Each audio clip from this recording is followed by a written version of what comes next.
Hey wine family, it's time for another wine down where we discuss all things wine. So today I want to dig a little deeper into the difference between modern wine and traditional wine.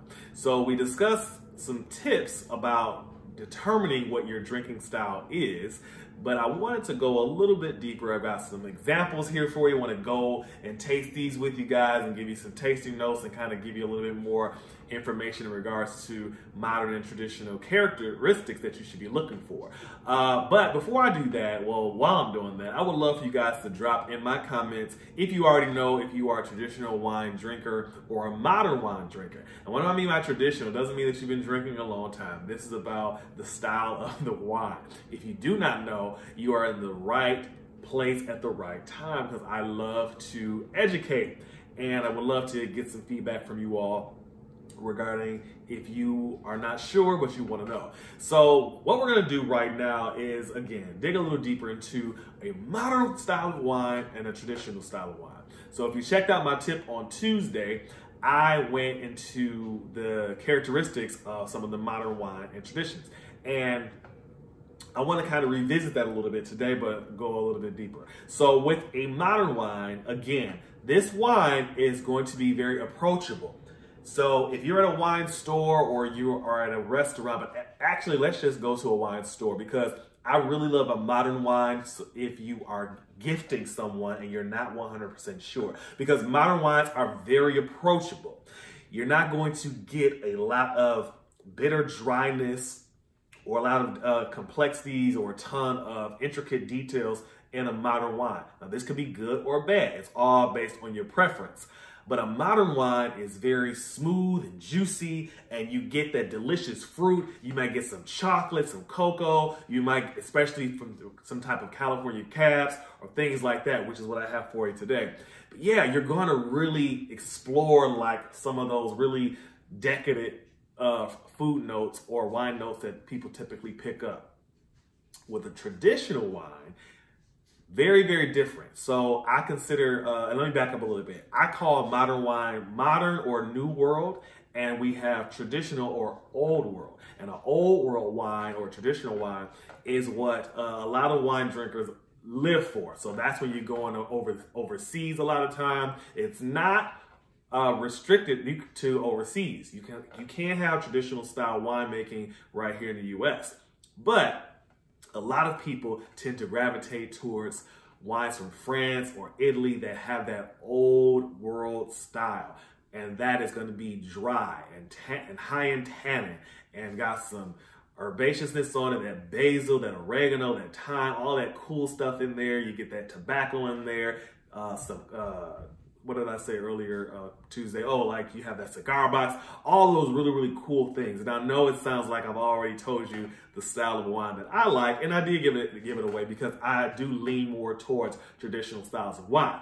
But that doesn't mean that I don't like modern wine. And I'm gonna tell you why I love modern wine, because modern wine is really just that stuff that you're kind of used to. When I first started to really get into wine, that's the stuff that I really, really gravitated towards, and what I was introduced to, because it was a little bit easier and velvety.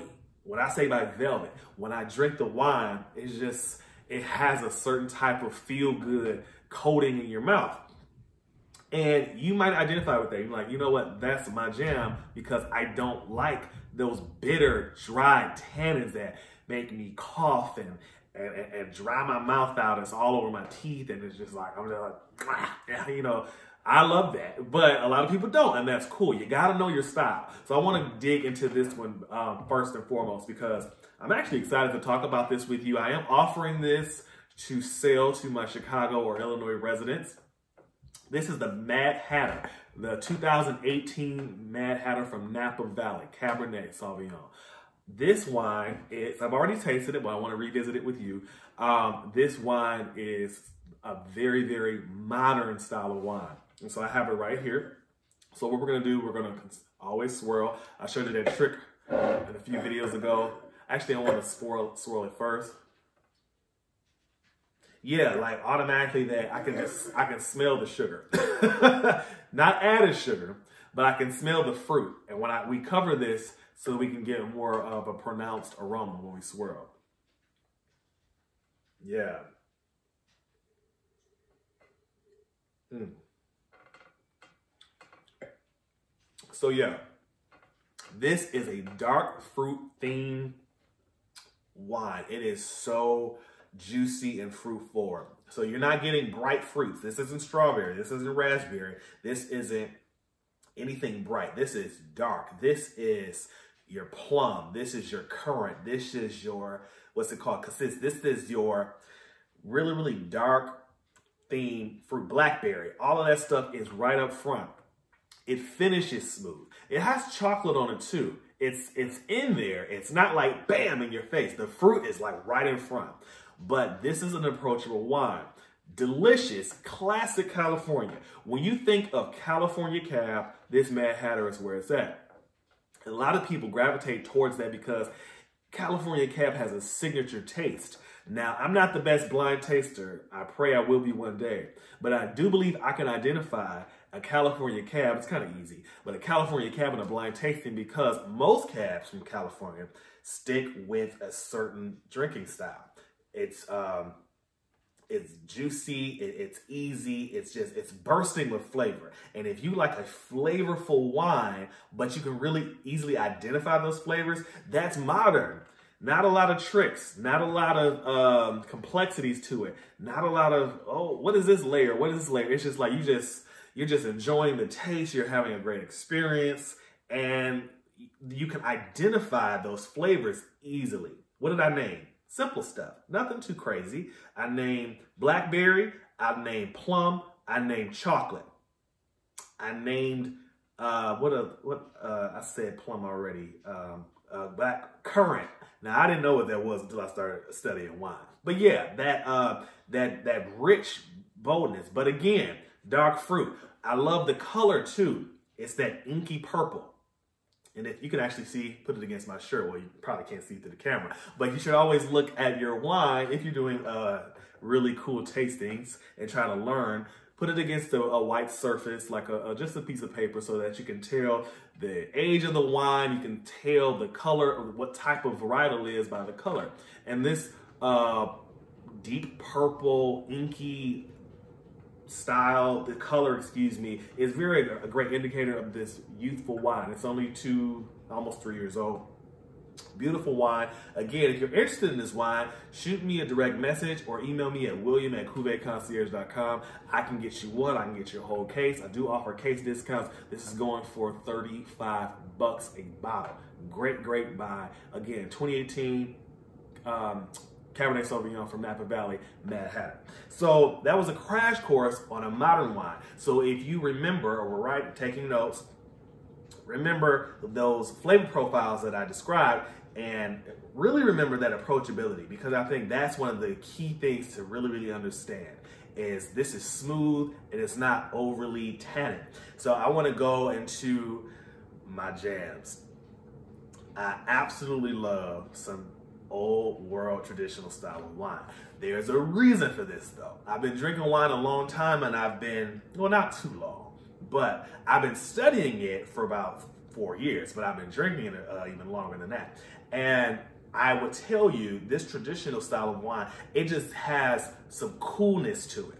Like, ooh, what's that? Ooh, every sip is something different. Every sip is something more interesting. So your traditional wine, dry. Bitter sounds bad, but for traditional wine drinkers, you love it. Especially if you like black coffee, I would recommend a traditional style of wine for you. If you're putting creamer in your coffee, I tend to recommend modern wine. You need something a little easier. I just started drinking black coffee like on a regular basis, so I think I can really testify to the fact that I'm a traditional wine drinker. And again, these examples that I have are from overseas. So one of my favorite regions, a lot of people think I prefer Italy. I like most Italian things, like cars and clothes and wines too, but I really, really love French wine from various parts of France. I love Burgundy, and today, here's a fun fact. If you're ever on a game show with me and want to know something, I love Chateauneuf du Pape. I absolutely love the Rhone Valley wine, GSM, Grenache, Mourvedre, Syrah. Love Chateauneuf du Pape. Remember that about your Cuvée concierge. Will Hightower loves Shot Signature Pop. Reason being, the flavor profiles on these things are insane.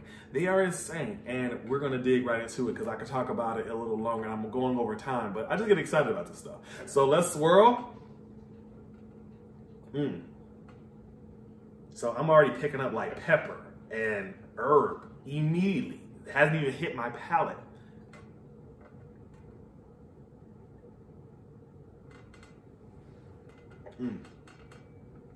My face looks like I didn't enjoy that, but I really did. The reason I did that is because the dryness and the acid. There's another, I want to go back here. A lot of California wines or wines from warmer climates, they don't have that high acid, but then you get that acid with some of your colder climates or some of your old world traditional styles. This Chateauneuf du Pape is gorgeous, and there is pepper on it, black pepper on it, which I absolutely love. There is tobacco on there. The herb is crazy. The tannins are high. This Chateauneuf du Pape, it's not super high. I shouldn't say high. They're obvious. They are obvious. Whereas with this, it's just, they're there, but they're softer, a little bit more approachable. This is not your entry-level style of wine. So I would not serve this style of wine if I had a dinner party with a lot of people and I'm not sure where they are in their wine journey. I would serve this style of wine if I knew who was coming over and they were, hey, Will, show me what you got. Show me something interesting. Show me something cool. Show me something with a lot of layers and complexities. Then I rock with this Chateauneuf du Pape. If you don't have that, I will rock with this traditional wine. Even what I talked about a few weeks ago, this Bourgogne Pinot Noir. If you remember my video, if you didn't check it out, check it out. This is a gorgeous Burgundy style Pinot Noir. It's absolutely beautiful, and it has everything you look for in a Pinot Noir. But one thing I loved about it was all the different complexities, and it's very well balanced and well structured. That is such a key indicator of an old world style of wine. So you want to remember that in your wine journey. Where do you place? That's going to help you order your wine a little bit easier. Hey, we're in Chicago.